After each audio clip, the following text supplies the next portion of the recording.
Yo, what's up with y'all, man? I hope you're doing good. If you're new and you're a fan of the NBA, subscribe to this channel. So let's straight into it. Money longer, shout out bro Uzi. Keep my eyes in the sky, cause that's where I'm moving. Say they wanna read my mind. Okay, so before I forget to mention this again, I just want to remind y'all, or let you know if you haven't figured it out already, that I'm doing a giveaway for all the people who are down for me and support me to the max. And that giveaway is not going to take place on YouTube, it's going to take place on my Instagram. So if you want to participate in this, all you have to do is follow me on Instagram. Now this is the part where I explain how all of this is going to work. I'm going to be giving away a jersey, an NBA jersey. Now just for you, you can have any jersey of your choice. You can have LeBron, Kobe, Jordan, Curry, Alex Caruso, Zaza Pachulia, Kevon Looney. Like you want it, I got you. Now in order for you to win, you have to be following me on IG, and also you have to like and comment on the next picture that I post. And listen up here, alright? When you comment, I want to see nothing but gorilla emojis. Now you may be wondering, what is so special about gorillas? What's so cool about them? And why am I forcing you to do this? My boy, gorillas are strong as hell. Have you ever seen one throw hands before? I want to see gorillas because that's supposed to represent the bond that me and every single one of you guys have. We're strong. Strong as hell, and that is exactly how I want to keep things. I interact with you guys a lot more than you think. I just got off the phone with one of y'all, little do you know. So anyways, the day after I post the pic, I'll be on Instagram Live announcing the winner live right in front of you guys, and I'm gonna do the comment randomizer right there so you can see it in front of your eyes too. That way you guys can see how the process is gonna be done and also know that nothing suspicious will be taking place. So yeah, if you decide to enter this little giveaway, make sure you're on my Instagram Live because I'm going to pick and announce the winner there. I want this entire process to be organic as possible. So yeah, that's all I have to say, and let's get into the juicy stuff that you came in here for. I'm back again on my pursuit to not only entertain and inform you guys as much as possible, but also I have a goal of myself here too. I want to at least predict one of these trades going down. If you guys are longtime watchers, alright, then you know exactly what I'm talking about. I don't know what it is, but I am like some type of basketball guru, and I have certain senses and damn near spidey senses, and I could predict a lot of things that a lot of people do not see coming. You don't believe me? Okay, go check the history. I'm gonna let my record speak for itself. So anyway, since my last trade rumors video, as expected, even more and more rumors came out involving a ton of players coming from a ton of different places. Let's go ahead and kick this thing off with the New York Knicks. The Knicks, they suck and they are horrible. Their number one goal right now is to acquire that number one overall pick when June comes by. Now they're doing a pretty good job at that already. They're sucking really well. But the thing is that they could be doing an even better job at sucking, just so they could at least secure a top 3 pick. Now in order to do that, they got to get rid of a few players who they do not plan to have in the future anyways. And those players are Trey Burke, Enes Kanter, Courtney Lee, and Tim Hardaway Jr. Hey, hold on. Okay. I just noticed something. Tim Hardaway Jr. Damn, these people cannot make up their mind. They drafted this man right here just a few years ago. Then they end up letting him go just a few years later to the Atlanta Hawks. And right after his stint there was done, they offered him a humongous contract. And now here we are once again.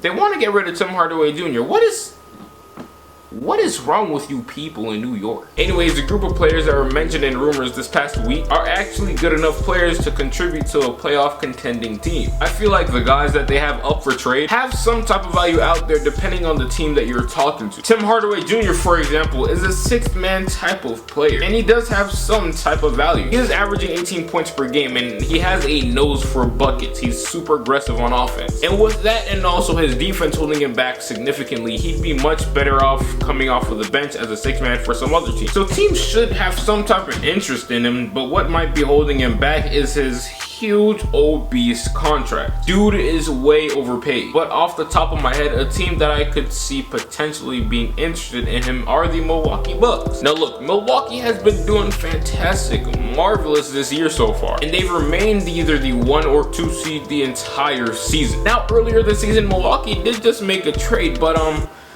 In this trade, I think they sort of effed up. George Hill has kind of fell off. And even though they're like not really trading for George Hill, they really just want the money off of their books, it would still be nice to have a suitable guy coming off of the bench, because Hill hasn't been good at all for them so far this year. And I think Tim Hardaway Jr. would be a way better fit for them coming off of the bench compared to George Hill, because of his scoring, his sixth man potential. Now, if I'm being honest, this little transaction may be a little unrealistic, because the Bucks did just get Hill 2 months ago, and his contract is a lot more friendlier than Tim Hardaway Jr.'s, because next year is Hill's last year being on that humongous deal, compared to Tim Hardaway Jr., whose contract ends in the year 2021. So maybe the Tim Hardaway Jr. thing to the Bucks, or anywhere really, it seems kind of dead because of how big his contract is. But hey, slow down. The Knicks are still trying to get rid of Trey Burke, aren't they? Huh? Right? And just a few days ago, literally, didn't the stick figure man Thon Maker say that he wanted to get traded? Well, this ain't rocket science. I feel like this little swap right here is a really realistic move that needs to happen. The Knicks are rumored to just want a second round pick for Trey Burke, and Thon Maker is worth just about that right now. He really doesn't have much value to him at all. This trade right here gives the Knicks a chance to find another piece to roll with down the future, and for the Bucks, they get a much better solid backup point guard to add to their bench. Milwaukee's bench is one of their main weaknesses right now. If you look at the stats, man, just look at their bench.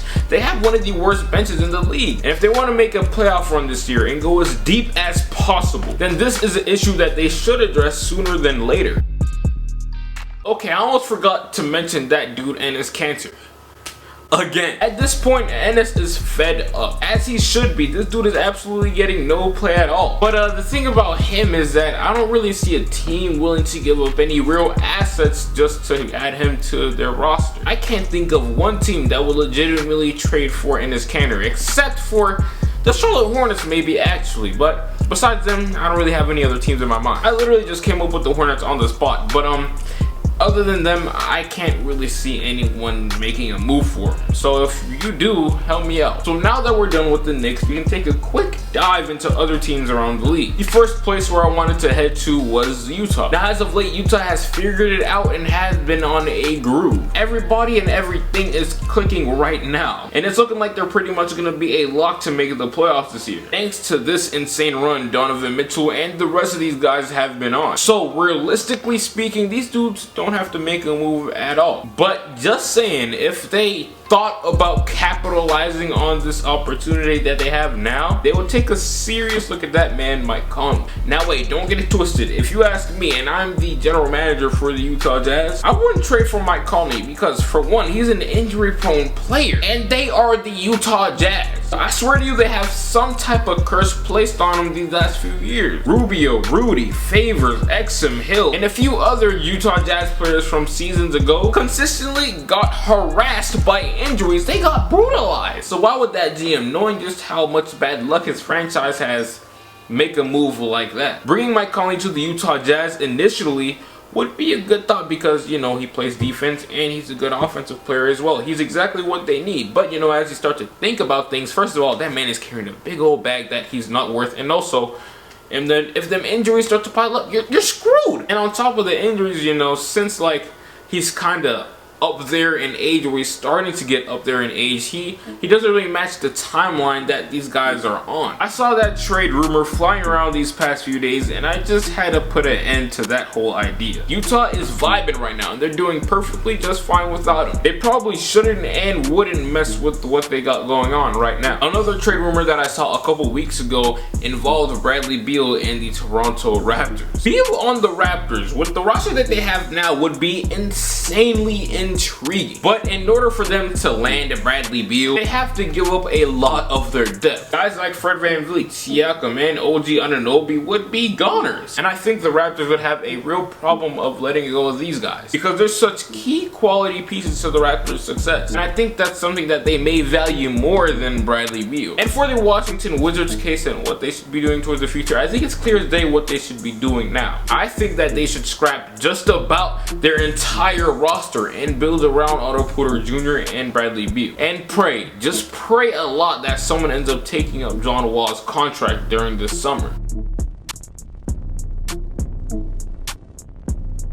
Now y'all, let's get into the real madness. On my last video, I titled it the dangerous race that the Lakers and Celtics are in right now. And I was basically explaining how the Lakers and Celtics were in danger of losing Anthony Davis. And boom, there it is, 2 days later. Freaking Anthony Davis requested a trade from the Pelicans. Now, not only did I know, but many other people knew that this was gonna happen eventually. Anybody could have predicted that, alright? But for him to be real and upfront and to let the Pelicans know his intentions this early speaks to me that for one, he's tired of all the BS that this organization has given him his whole entire 7 years there. What's his biggest achievement there, huh? Someone please tell me. He beat the Portland Trailblazers in the playoffs in the first round. And he made it to the second round, got a game over the Warriors. That's his greatest achievement so far. That is sorry! And the second thing that this told me was that he does not want to go to the Celtics. He obviously sat down and weighed out all his options, and he articulated every single move. And probably didn't like the thought of him being a Boston Celtic. So we kind of put the Pelicans in a tight spot right now. And the vibe that I'm getting from this entire thing right now is that he wants to be a Laker. Now y'all, do not get too excited, alright? Slow down. I'm just going to remind you that the Pelicans, the GM for them, I don't even know the dude's name, no name, he can mess things all up. As I said in my last video, the most random team can come out of nowhere and mess this entire thing up for all of us. For example, just off of the dome, a few teams that could trade for AD easily are the Raptors and the Denver Nuggets. And if I'm being real, out of the two, maybe the Raptors will be more interested in Anthony Davis. As I said before in previous videos, they are one of the deepest teams in the league. And for him, they throw away everyone just to get AD. So that will mean RIP Pascal Siakam, RIP Fred VanVleet, and RIP OG Anunoby, and etc and etc. But for the sake of the rest of this video, we're just gonna pretend like the Raptors aren't really a threat, even though they low-key are and could be if they wanted to. Now the Lakers do not have much competition left on the field right now. If I'm being completely honest with you and transparent, I just looked at my phone and I just saw some type of rumor that said Anthony Davis is not too fond of joining the Celtics. So what else do you want me to say? He wants to be a Laker. If the Pelicans want to respect his request and actually listen to offers for real by the Lakers, then this whole Anthony Davis idea will actually fall into play. But here's the thing, they don't have to listen to Anthony Davis, but at the same time, they sort of do, because if Anthony Davis is over here saying that he's not too fond of the Celtics aren't going to throw as much at the Pelicans. They're not going to offer Jason Tatum, which is someone they would really want. So that idea may be kind of dead. Rumors, updates, and whispers and stuff like that will be going around for the next 48 hours until something actually happens. But this is the end of the video, man. Let me know what you guys think about all of this. I hope some wild move doesn't happen by the time I post out this video, because if I'm being honest, I'm posting this video regardless. If he gets traded to the Philadelphia 76ers, for all I know, I'm still posting this video. Don't care. But like I said, this is the end of the video, man. I really do appreciate you for watching, showing your support, even though you really don't have to. You just clicking this video because you like me as a person and my intellect, if I have any intellect to you guys. But like I said, this is the end of the video. I said this like 3 times already, huh? Man, what's wrong with me? Make sure you like, share, subscribe, share this video. So that twice, my bad. And also turn on the notifications and follow me on Instagram. But until then, I'll get right with you. No way, remember back when I couldn't get a play, no home, I ain't have a place to stay, I got to work, made it certain, free the way, told my girl who'd ever thought.